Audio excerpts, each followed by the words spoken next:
I want to shift to another topic. I've been talking to allies of former President Trump who are frankly outraged. They're alarmed that Donald. Yeah, Vance says he does not like the comments Laura Loomer made on Kamala Harris's Indian heritage. Here's Vance also committing a little bit of hate speech right here, okay? Get ready for it, guy. Generational run for just, a dude that people hate more every time they see him. Donald Trump has been traveling with Laura Loomer. She is someone who says she supports white nationalism. She spread conspiracy theories, including that the September 11th attacks are an inside job. She recently said that Kamala Harris, whose mother was Indian, if she wins in November, quote, the White House will smell like curry. Senator, you are married to an Indian American woman. What was your reaction to hearing those comments? Well, Kristen, I want to go back to what you said about Haitian migrants to begin with, because you didn't give me a chance to respond. Look, we don't blame the Haitian migrants for coming to Springfield. We blame Kamala Harris for opening the American southern border and inviting 20,000 people to get dropped in a small Ohio town. Now, you asked about Laura Loomer. Look, Laura Loomer is not affiliated with the Trump campaign. She said something about curry in the White House that I first read about this morning, actually, because I knew that you would ask me about it. Look, Kristen, I make a mean chicken curry. I don't think that it's insulting for anybody to talk about their dietary preferences or what they want to do in the White House. I think what Laura said about Kamala Harris is not what we should be focused on. We should be focused on the policy and on. Yeah, that's what she was saying. That's crazy, bro. You have no respect for your wife, like straight up. You're such a cowardly little, you don't give a dog. That's crazy. Bro, his wife is literally an Indian woman, okay? That's just straight up like she being like, oh, she's Indian. She smells like curry. That's what she's saying. It's like entry level that like a 12-year-old would say. Like, what are we doing? You think it's actually about the dietary preferences? But wait, there's more. Speaking on dietary preferences. The issues, not what we share preferences or what they want to do in the White House. I think what Laura said about Kamala Harris is not what we should be focused on. We should be focused on the policy and on the issues. And look, so yeah, do I agree with what Laura Loomer said about Kamala Harris? No, I don't. I also don't think that this is actually an issue of national import. Is Laura Loomer running for president? No. Kamala Harris is running for president. And whether you're eating curry at your dinner table or fried chicken, things have gotten more expensive thanks to her policy. There's nothing funnier than him being like, yeah, I'm actually going to be anti-black as well. Like, why did you say fried chicken there? You couldn't have said hamburgers? Like, what are you doing? What are you doing? What are you doing? Why? Like, how bad can it get, dude? He said, I don't think we should be focusing on what Laura Loomer said. But honestly, my criticism of Laura Loomer is that he also didn't bring up fried chicken, because Kamala Harris is not just Indian. She's a black woman as well. Like, that's literally what he did. He just turned around and was like, here's my trick. I think we should be more diverse in our tactics. That's awesome.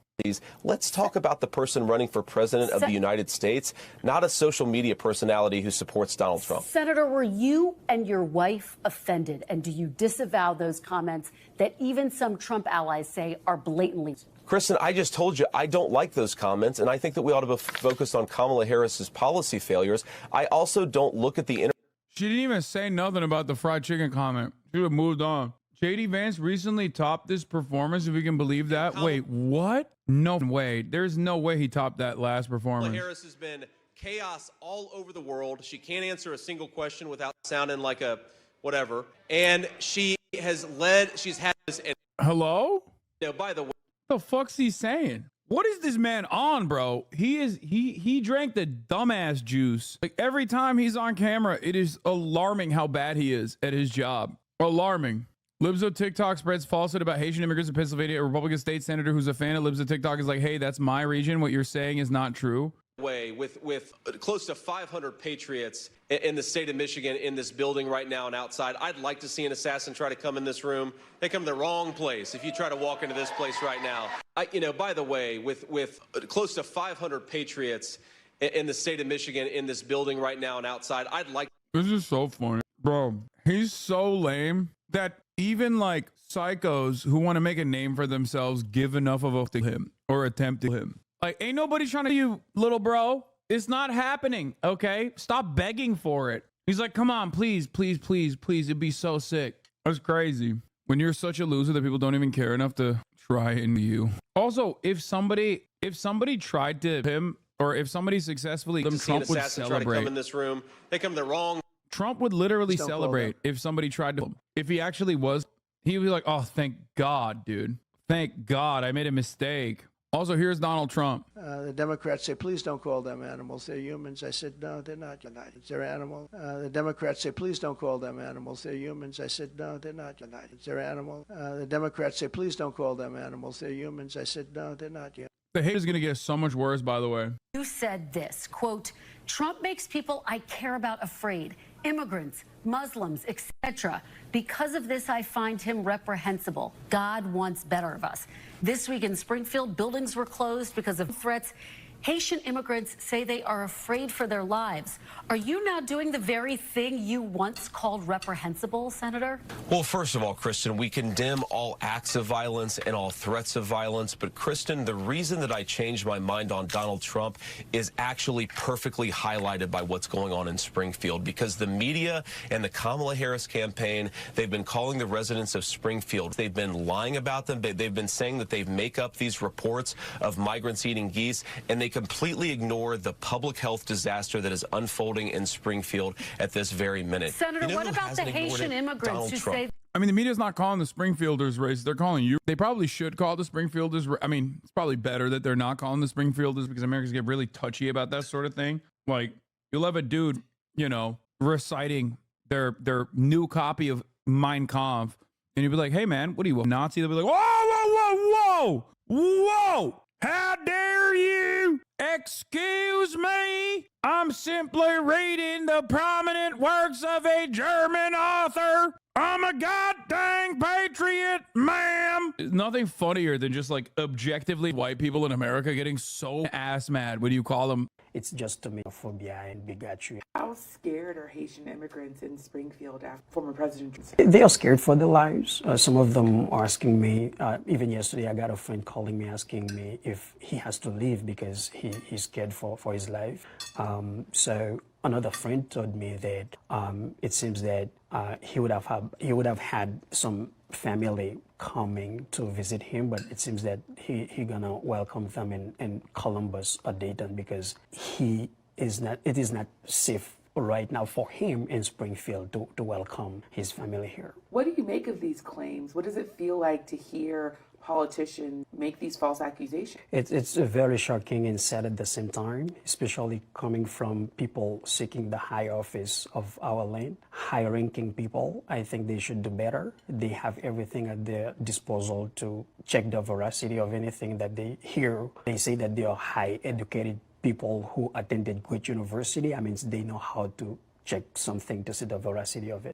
JD Vance has some more wild shit in this interview. Oh my God, what else? I forget exactly which official it was within the European Union, but sent Elon this threatening letter that basically said, we're going to arrest you if you platform Donald Trump, who, by the way, is the likely next president of the United States. So what America should be saying is, oh, if NATO wants us to continue supporting them, and NATO wants us to continue to be a good participant in this military alliance, why don't you respect American values and respect free speech? Excuse me, it's insane that we would support a military alliance if that military alliance isn't going to be pro-free speech. I think we can do both, but we've got to say American power comes with certain strings attached. One of those is respect free speech, especially in our Europe.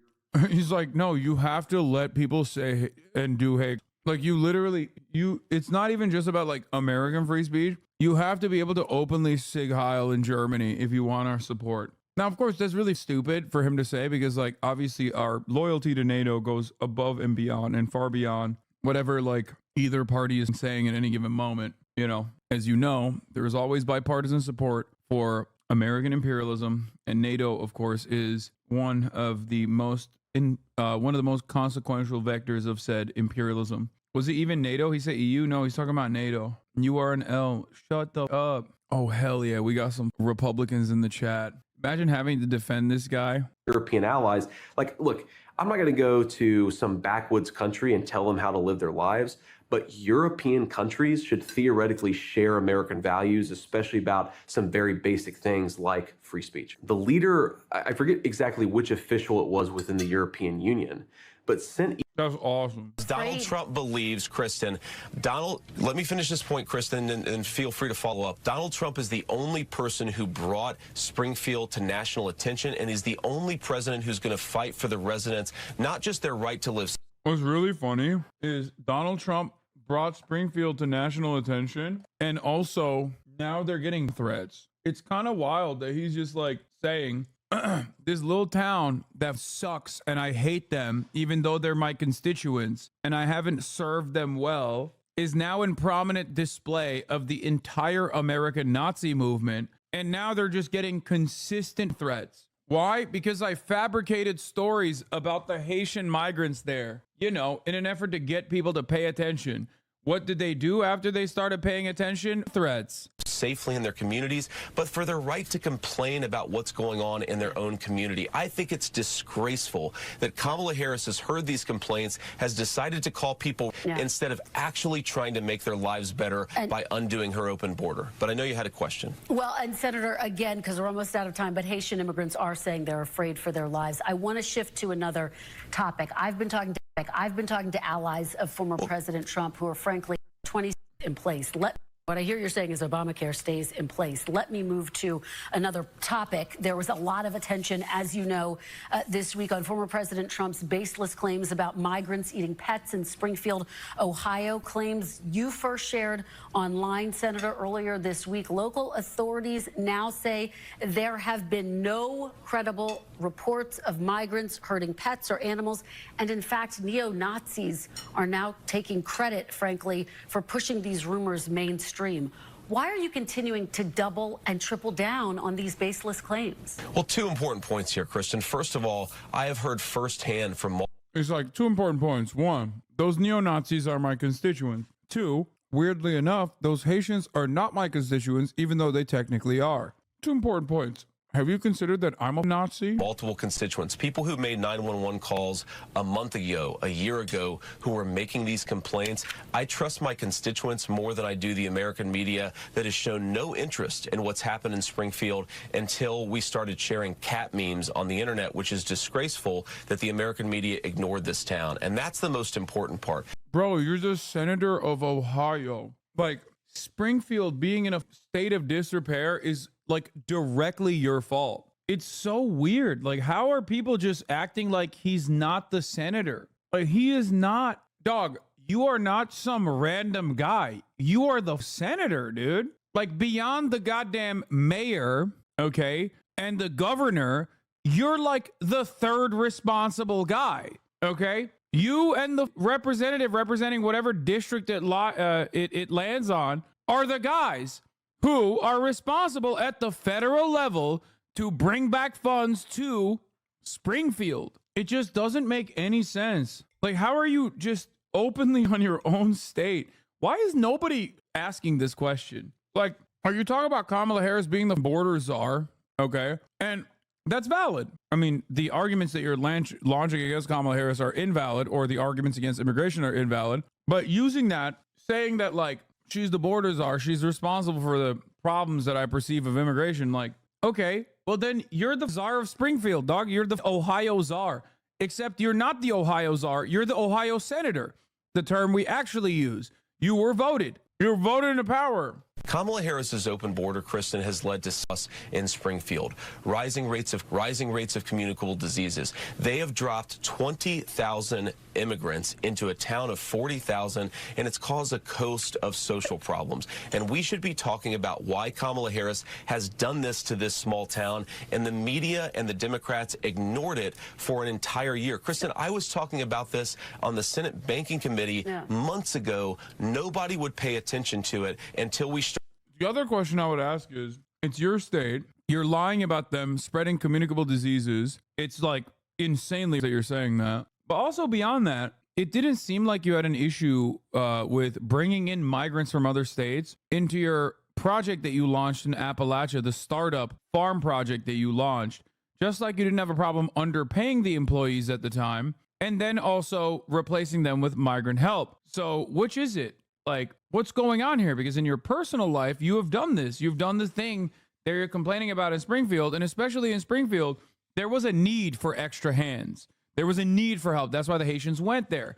Whereas you brought in a startup to an area, and then you bust migrants into the area specifically because you didn't want to, you felt like the white Americans weren't doing the job. Started sharing the 911 calls of people in Springfield saying the migrants are eating the geese. And yet, I think that's really, really shameful that no one cared about it or paid attention to it. And yet, Senator, officials, the mayor, other local officials have said there's just no evidence of what you're saying, that it's baseless, those claims. Can't you just make your argument about immigration without making those claims, Senator? Why not just make an argument about immigration? Why do you have to delve into repeating these baseless claims that, again, Senator, have been repeated by neo-Nazis? Kristen, I hear you saying that they're baseless, but I'm not repeating them because I invented them out of thin air. I'm repeating them because my constituents are saying these things are happening. I mean, But just there's no yesterday, evidence. a video came out of a migrant 30 miles away eating a cat.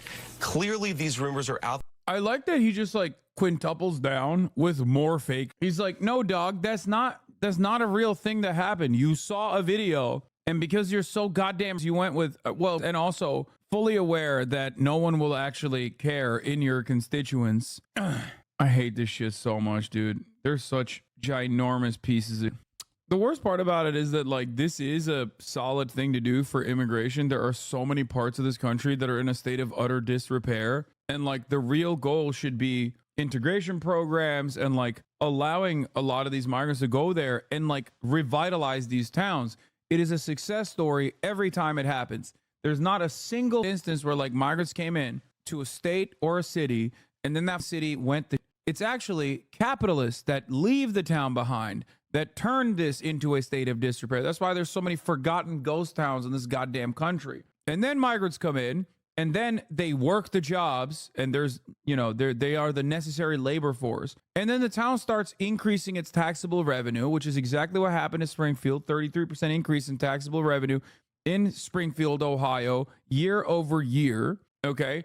And then now they have more funds. If they don't use all of those funds on the police, even though they usually do, some of those funds go back to community programs and things of that nature, fixing the potholes and the like. Okay. And slowly but surely, these towns actually end up revitalizing themselves. This is precisely what happened in Hazleton, Pennsylvania. This is what's happening in Springfield right now. But these guys at the tippy top, Mr. Mine Lolly, right here. They're so, I mean, JD Vance himself is just doing for a very specific reason. He doesn't give a if someone is Haitian or not. He doesn't give a if someone is Indian or not. He went to Yale, okay? He's a goddamn Yale graduate. He had a trans best friend. He called Trump Adolf Hitler like 4 years ago. What the fuck are we talking about? Or not 4 years ago, in 2016, 8 years ago. He's a goddamn grifter. He doesn't give a shit about any of this stuff. He just knows that there are a lot of right-wing idiots out there who will go, hell yeah, brother. It's actually not my boss that's stealing my dollars. It's actually the goddamn Haitian migrant down the street. It's like, you're an idiot, okay? You're a dumbass. That's it. These guys weaponize racial animus like this to move people away from the main point of contention, like the top of the hour ad break, okay? They just don't want you to be reminded that at the top of the hour, there's a 3-minute ad break. Now, if you no longer want to see those ads, all you need to do is subscribe, okay? JD Vance got a former professor to delete a blog post Vance wrote in 2012 attacking GOP over anti-immigrant rhetoric. Yeah, it's the careful, mate, that foreigner wants your cookie. That's the Rupert meme. That's it. It's a story as old as time, okay? This is precisely at the heart of the problem. You're experiencing it right now. It's happening right now. So you're maybe hopefully noticing how this works. An example I used to use, or something I used to talk about with like Whedon being insanely anti-refugee, insanely anti-Muslim. And they still are, by the way, but they got this way because of austerity. Okay, they got this way because of austerity. Some of the social safety nets that they used to rely on became increasingly worse. And in that process, a lot of these right-wing charlatans who wanted to make right-wing anti-immigrant narratives, they flood the market with like anti-Muslim, Islamophobic. It worked really well. The real problem, obviously, was austerity. It's so funny to think that like this kind of like tribalistic sentiment is the oldest trick in the book, and yet people still People still just refuse to reckon with it. Okay. Internet for every single thing to get offended by. I'm running for vice president because I think Kamala Harris has been a disaster and we have to undo her policies. That's what we should be focused on. But by the way, when I say we, I mean the American media. Kamala Harris opened the border. She made food unaffordable. We should be talking about her failure as an American leader, not a social media personality who supports Donald Trump. Thanks for watching. Stay updated about breaking news and top stories on the